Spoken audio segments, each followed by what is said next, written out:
ang buong distrito po ng Bohog, Zamboanga del Sur, ay mabati po sa ating pinakamamahal na kapatid, sa ating pong tagapamahalang pangkalahatan, kapatid na Eduardo B. Manalo, at sa ating pong pangalawang tagapamahalang pangkalahatan, kapatid na Angelo Eranio Manalo, sa kanilang kani-kanilang sambahayan, sa lahat ng mga ministro at manggagawa, sa lahat ng mga may tungkulin, at sa lahat ng mga kapatid sa buong mundo ay bumabati po ng Happy Anniversary po!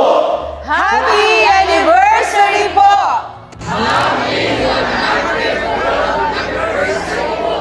Happy